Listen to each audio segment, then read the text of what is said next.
வணக்கம் நண்பர்களே. இப்போ நம்ம என்ன செய்ய போகிறோம் பார்த்திங்கன்னா, நூக்கல் தொக்கு செய்ய போகிறோம். அதுக்கு தேவையான அளவு எண்ணெய் ஊற்றிக்கலாம். அது நல்லா காஞ்சதுக்கப்புறம் கடுகு போட்டுக்கலாம். கொஞ்சமாக கடலைப்பருப்பு போட்டுக்கலாம். நல்லா பொரிஞ்சதுக்கப்புறம் சின்னதாக வெங்காயம் நம்ம தக்காளி தொக்குக்கு நறுக்கிற மாதிரி நறுக்கி வச்சு ஒரு 3 வெங்காயம் சேர்த்துக்கிறேன். நல்லா வதக்கி விட்டுக்கலாம். கருவேப்பிலை கொஞ்சம் ஆட் பண்ணிக்கலாம். நல்லா பொரிஞ்சிச்சு வெங்காயம். இப்போ இந்த ஸ்டேஜில் ஒரு 5 தக்காளி பொடியாக நறுக்கி வச்சுருக்கேன், அதை ஆட் பண்ணிக்கலாம்.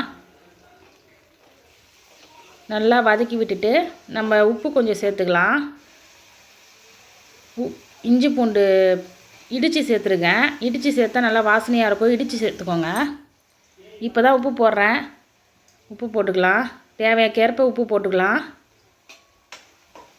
நல்லா வதக்குங்க. நல்லா மசியணும் தக்காளி. இதை பாருங்கள் எந்த அளவுக்கு மசிஞ்சிருக்குன்னு.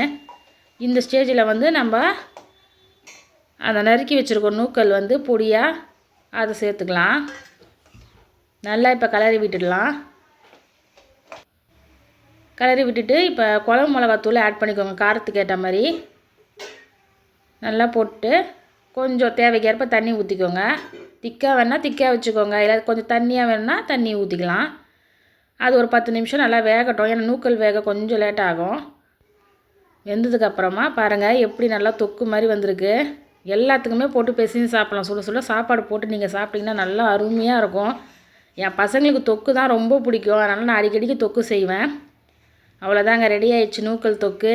எப்படி இருந்ததுன்னு பார்த்து லைக் பண்ணுங்கள், ஷேர் பண்ணுங்கள், கமெண்ட் பண்ணுங்கள். தேங்க்யூ.